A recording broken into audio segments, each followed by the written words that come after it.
I grew up looking at Molly's room through the peephole.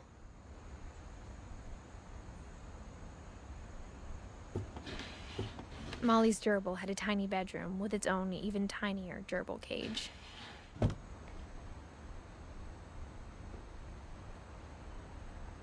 Being inside for the first time, I felt like I'd stepped behind a painting.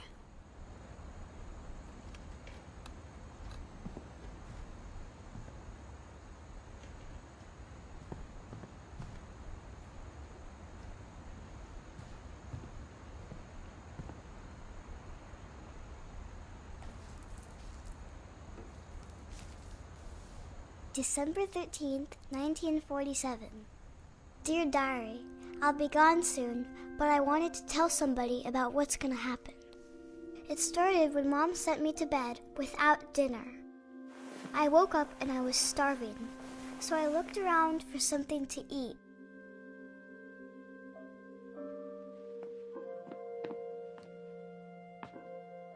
The gerbil food was dry, but I didn't mind it.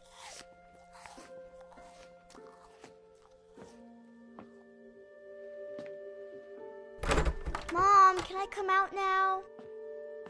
Sweetheart, it's late. Go to sleep.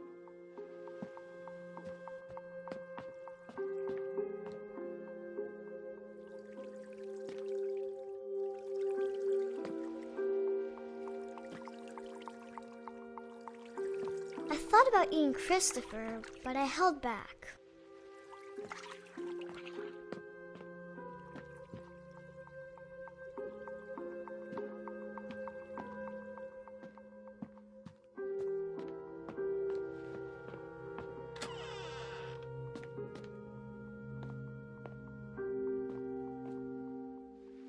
I kept eating and eating.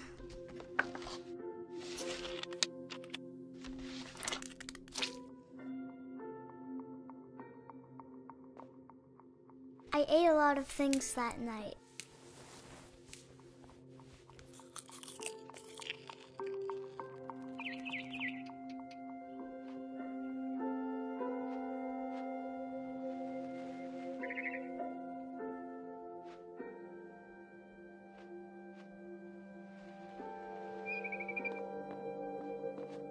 Then I heard chirping outside my window. It was a barn swallow going back to her nest. I reached out for her.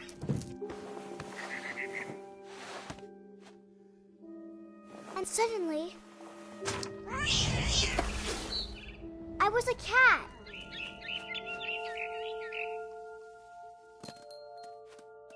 I tried to be quiet, but the bird was really scared.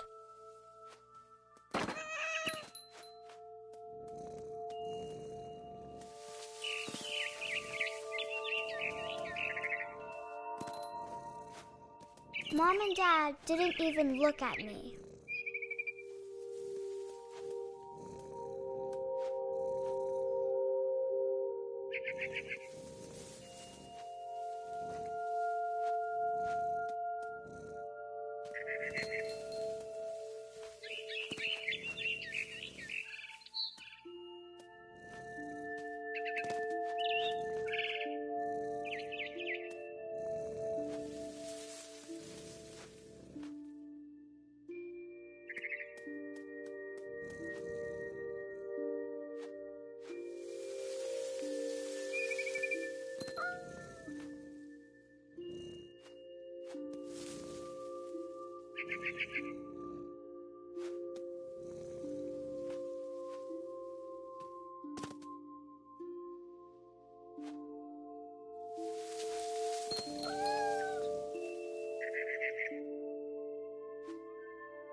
I jumped and I almost got her.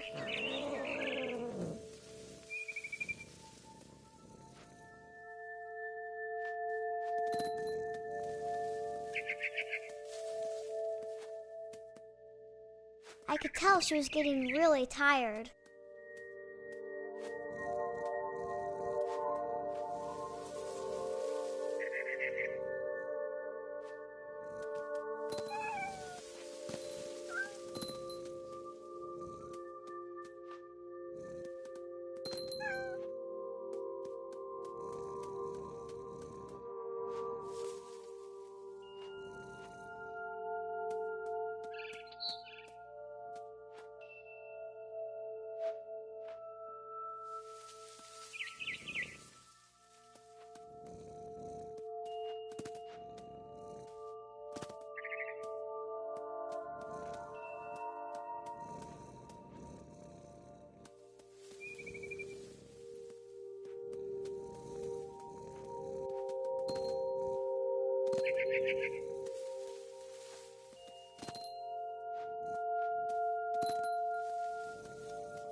Now I was up in the big tree.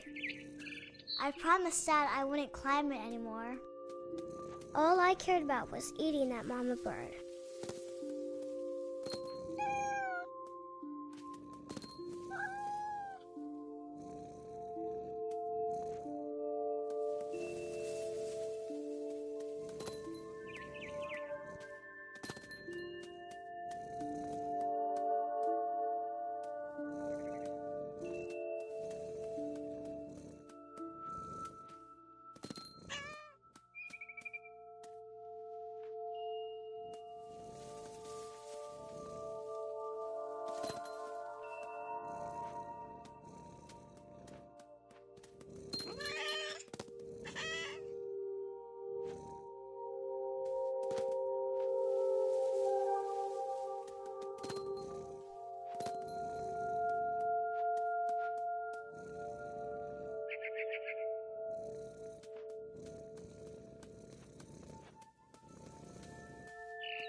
I gobbled her up.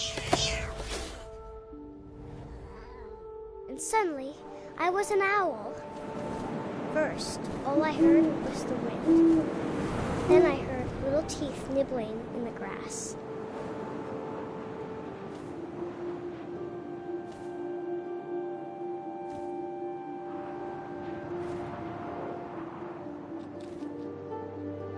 Rabbits.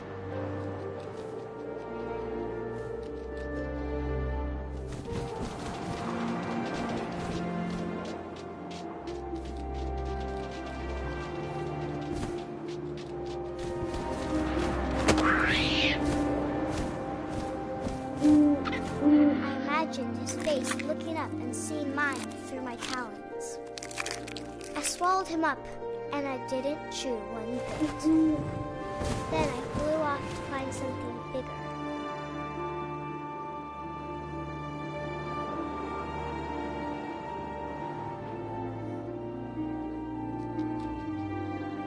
A mama rabbit.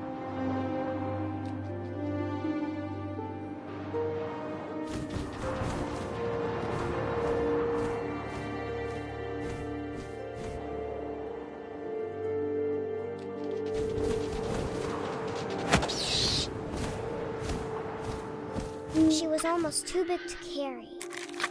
I started choking, but I couldn't stop eating. And suddenly, I was a shark.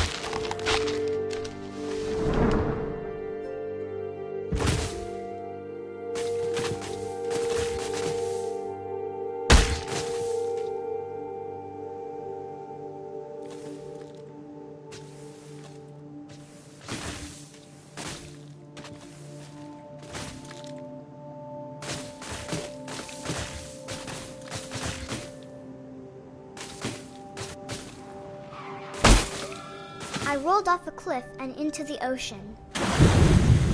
Now, I was hungrier than ever.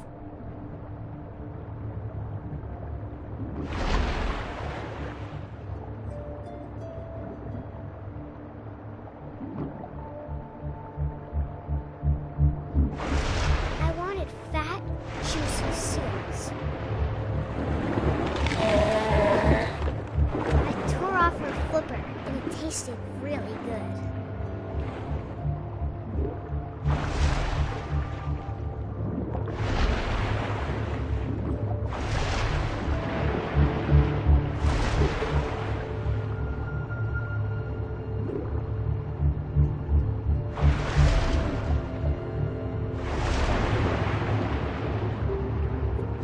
Grabbed on tight.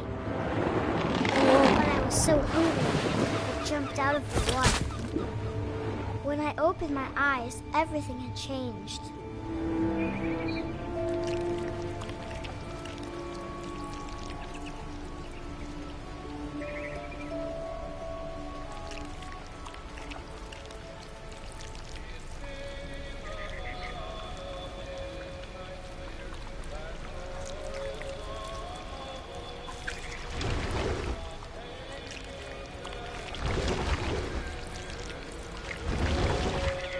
Now I was a monster, and I smelled people everywhere.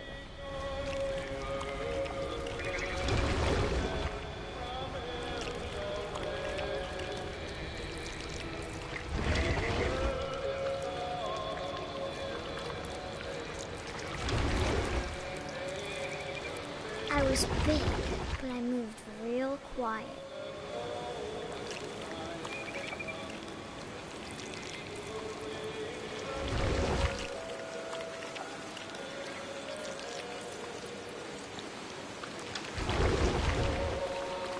I wanted to stop, but also I didn't.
After the last passenger, I was still hungry. And across the water, I smelled something new. Something I had to have, so I swam towards it.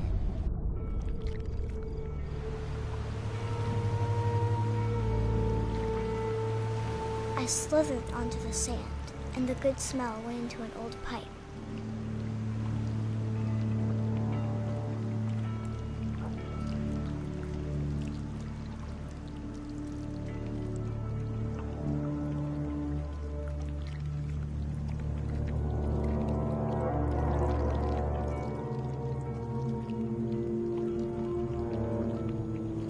I got closer and closer.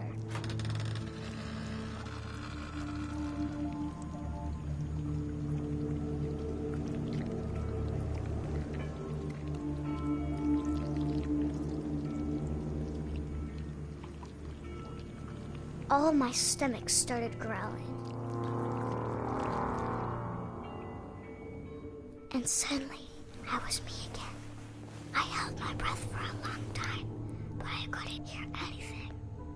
I think it's waiting for me to fall asleep.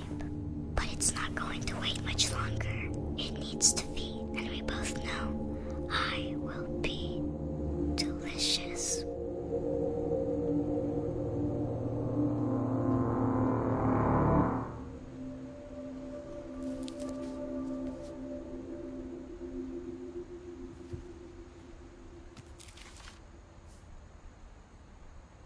I'm not sure if I believed all of that.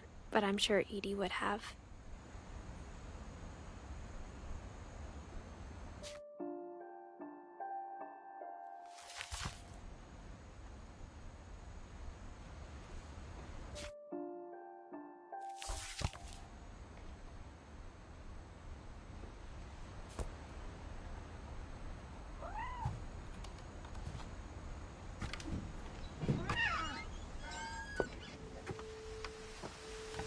This will be obvious later, but my mom never told me any of these stories.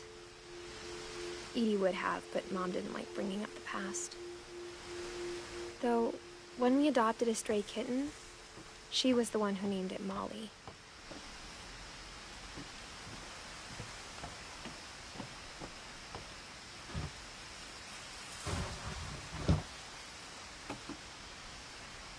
I spent a lot of time in Great-Grandma Edie's room.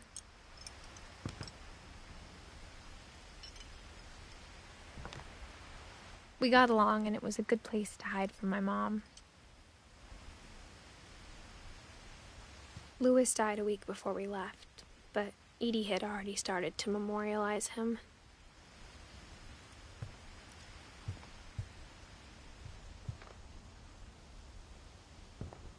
Her room was like a museum. For 500 years, the Finches have been famous throughout Norway for their fortune and misfortune. Odin Finch buries the latest victims of the family curse, his wife Ingeborg and their newborn son, Johan. On January 7th, 1937, he set sail with his family and his house, hoping to leave the curse behind.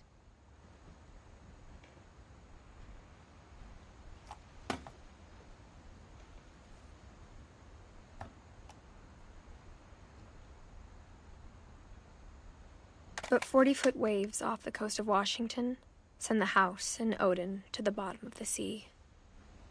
Odin's daughter Edie, with husband Sven and baby Molly, step ashore on their new home, Orcas Island.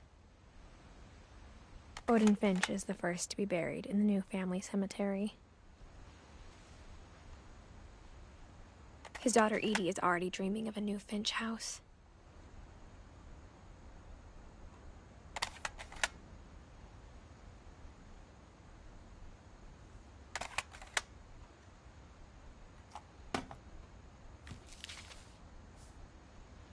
Whatever's wrong with this family, it goes back a long ways.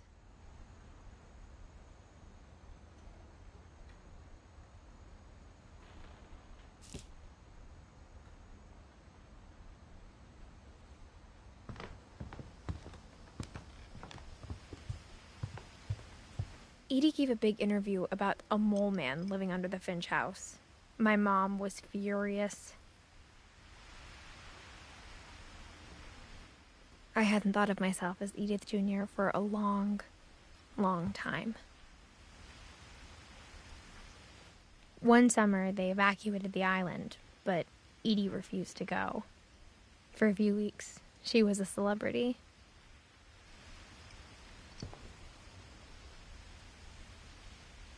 When Edie told people Sven was killed by a dragon, she could also have said he was building a dragon-shaped slide that collapsed.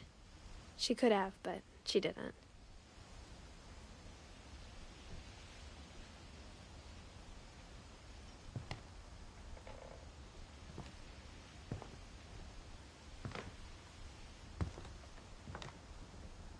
Even in her 90s, sometimes Edie seemed a lot younger than my mother.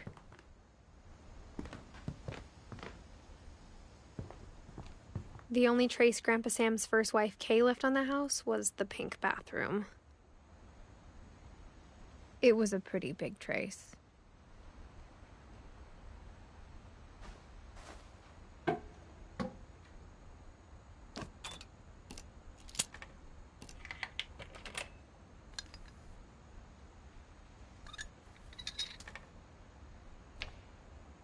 There's a secret in this bathroom.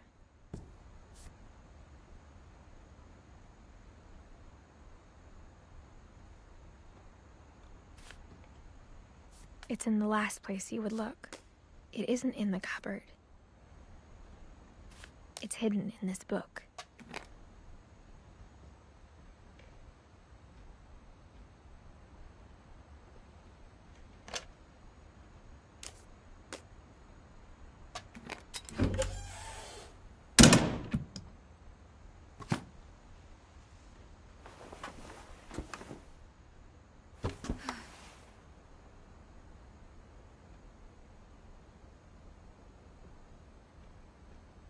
Sven gave Sam an old camera he'd refurbished.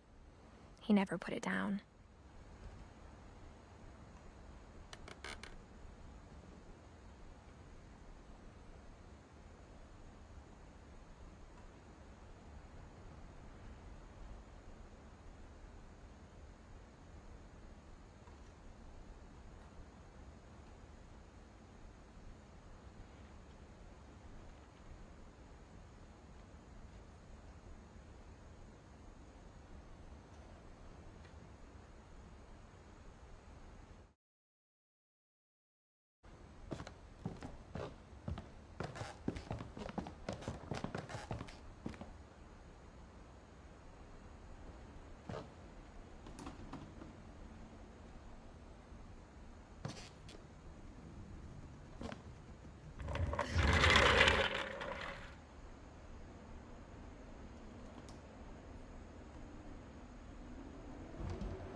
I knew Grandpa Sam had a twin.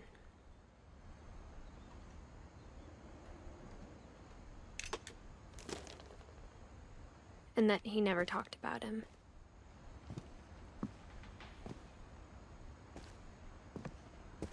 I guess my grandpa didn't like history any more than my mom did.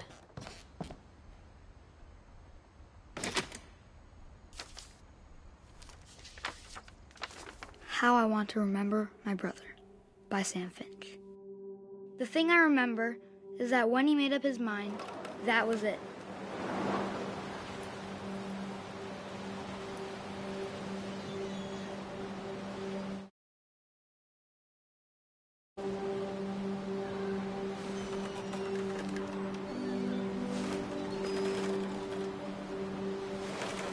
My brother said he'd die before he ate another mushroom.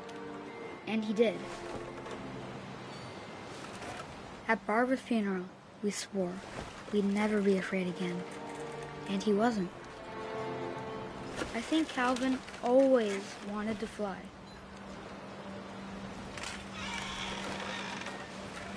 Stop! Calvin! Dinner's ready! Coming!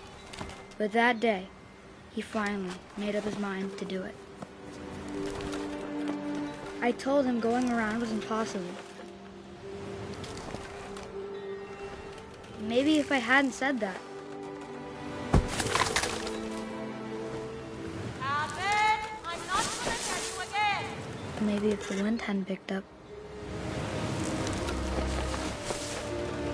Then maybe he'd still be here. But I doubt it. I think he'd already made up his mind. That's what I want to remember about my brother.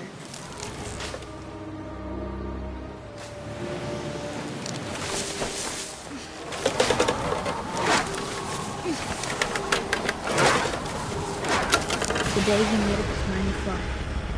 And he did.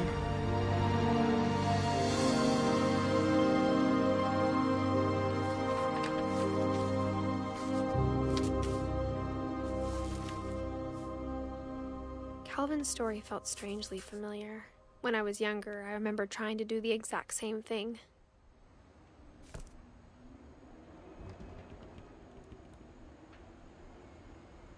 After the funeral, Edie roped off Calvin's half of the room.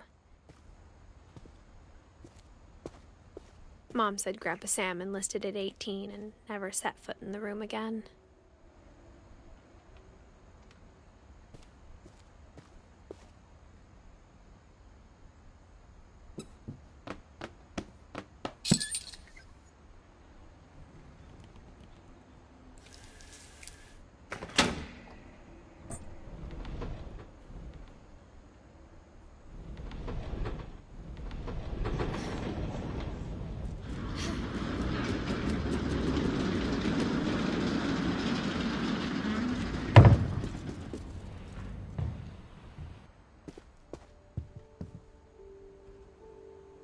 The passages were a pretty tight fit.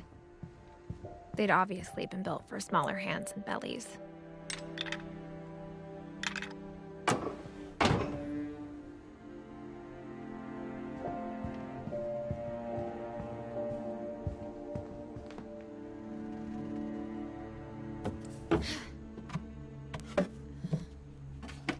Growing up, I always thought of Barbara as a child star.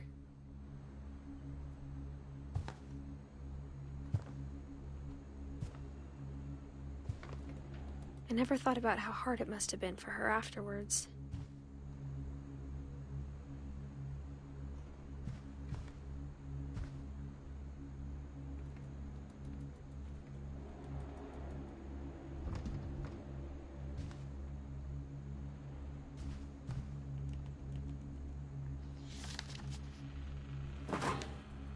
Of all the stories people wrote about Barbara's death, I'm surprised Edie saved this one.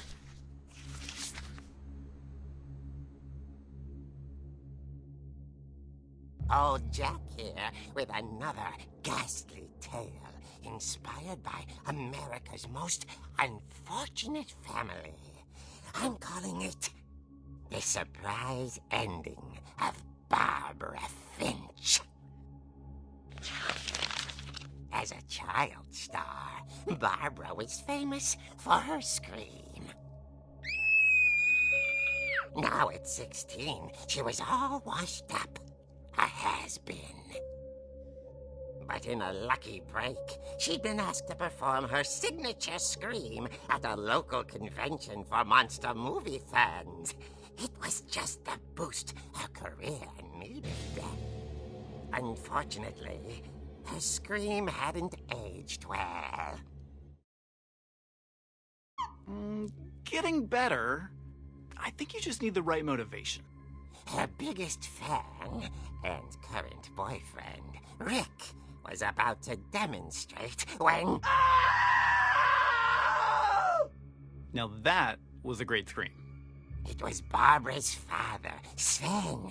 He'd slipped into a table saw and had to be rushed to the emergency room. So Barbara got stuck babysitting her youngest brother, Walter. Her convention comeback was cancelled.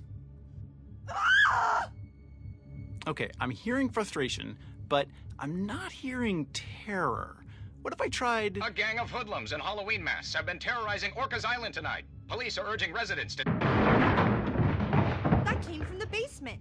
You're right! Also, I loved your delivery on that. Why is your basement door locked? Because my dad likes making puzzles and secret passages. There's a key hidden in the music box. The secret is to keep winding and winding until finally the key pops out. Thanks, babe. I'll be back in a sec. 20 minutes later, Rick hadn't returned. So Barbara went to look for him, right on cue. She reached for the music box. And as she wound the key, she listened for Rick, but the house was silent.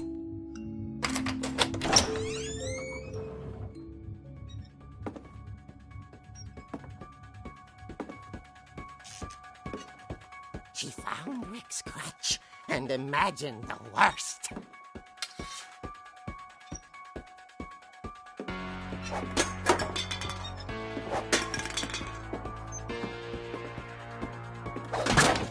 The gang's leader is the infamous Hookman killer, Dr. Carl Hamill, who impaled and then ate his family 10 years ago tonight.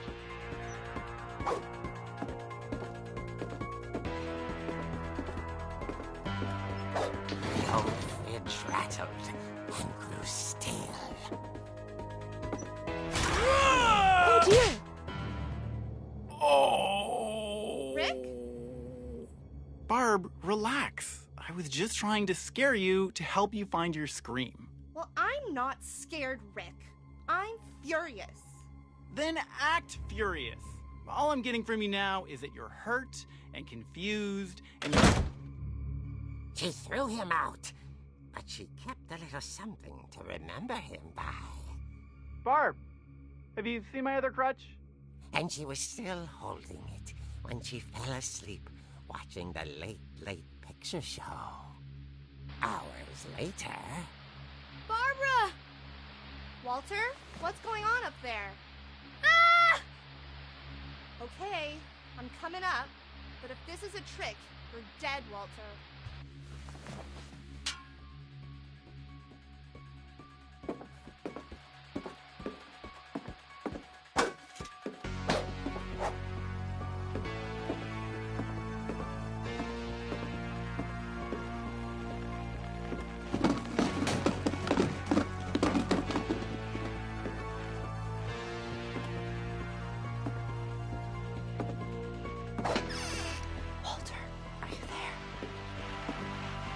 Walter vanished, but his bedside radio was still on.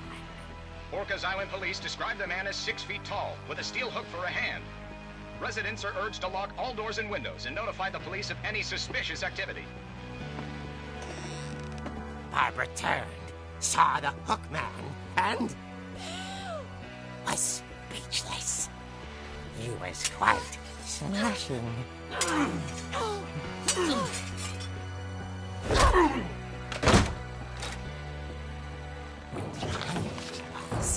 He couldn't get enough of Barbara. Okay, Barbara, there's gotta be another way out of here.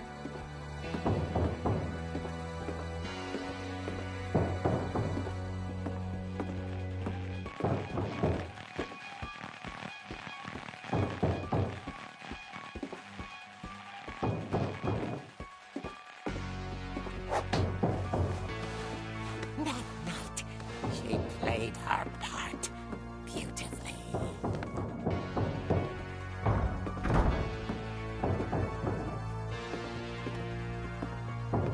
She thought about abandoning Walter, but just couldn't do it.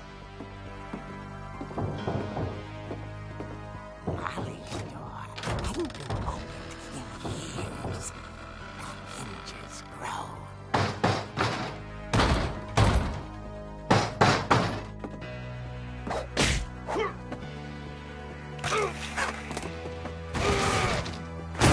He wasn't moving, but she sensed the story might not be over yet.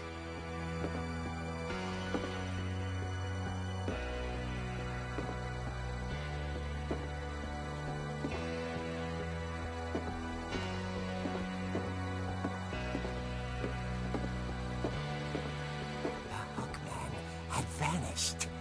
She listened for his breathing, but all she heard was...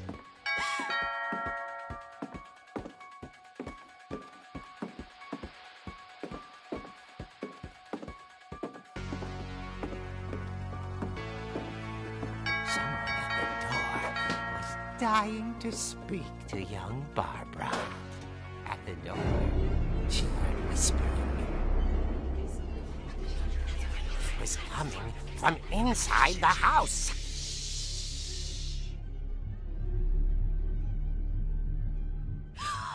Oh dear.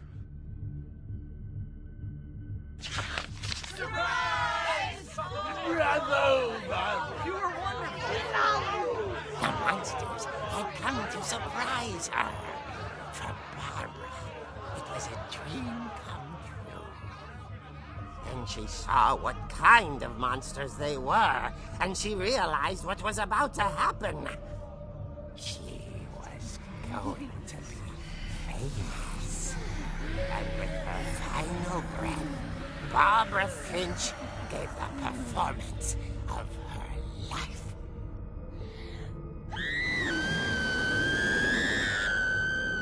I wasn't there myself, but I hear Barbara was magnificent. Poor girl. She had a taste for stardom. But unfortunately, so did her fans. Of course, the police blamed it all on poor Rick, who disappeared the same night. And little Walter? Hiding under his bed the whole time. He took it all pretty hard, but that's another story. As for Barbara, tucked inside the music box is all they ever found of her. Her ear. Now that's what I call a real eerie tale.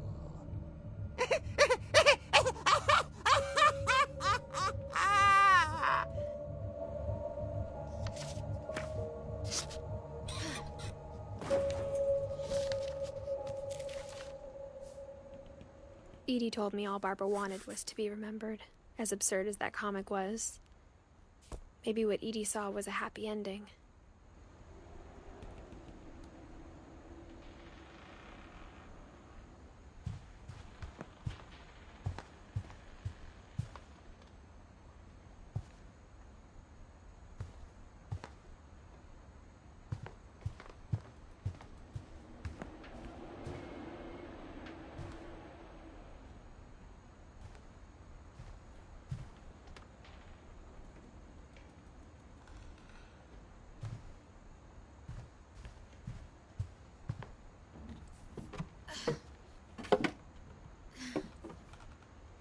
I guess now I know why Mom didn't like me playing with the music box.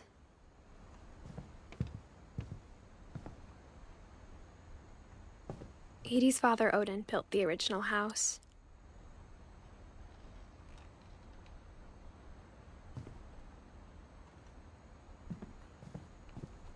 Whenever people ask me about my family, the first thing they always want to know about is Barbara. Mom must have locked the third floor stairs on the night we left. It's funny.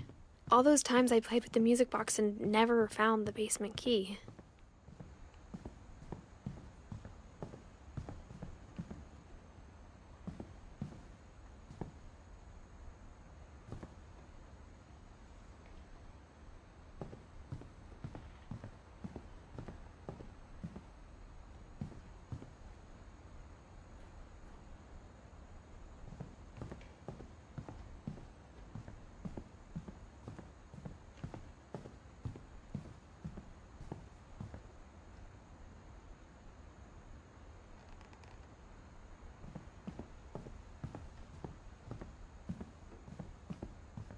I wonder if that comic was right about there being a key inside the music box near the basement.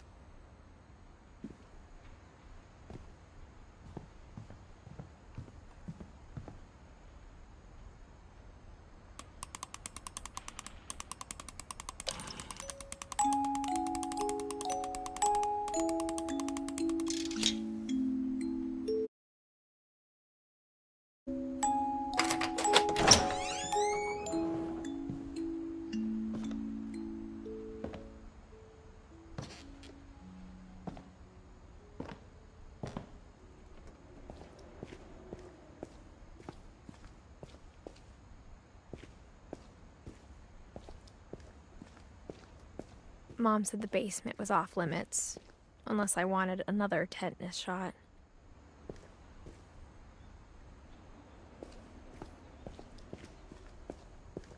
I saw Edie sneak down to the basement once, carrying packages.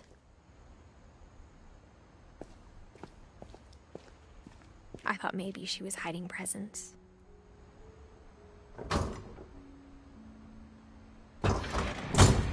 It turned out she was hiding a lot more than that.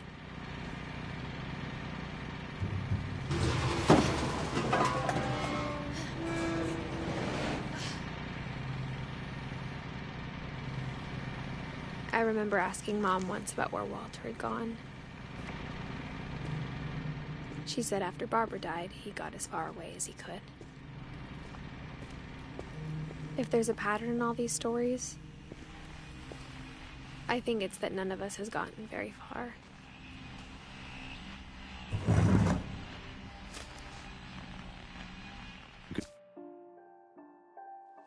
Goodbye, everyone. I can't believe I've been down here for 30 years. On that first day, after the shaking started, I didn't think I'd survive a week.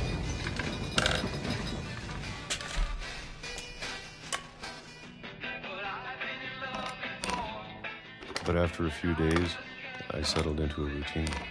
That's what kept me sane. Having a schedule, living for today. I always expected to be dead tomorrow. But if you wait long enough, you get used to anything.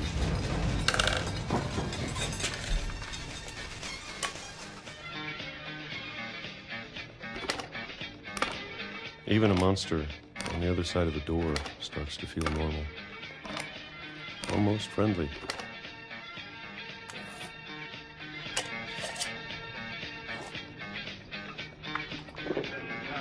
And then one day, everything just stopped. Whatever that thing was, it was gone. Maybe it got tired of waiting. Or maybe I just got tired of being afraid.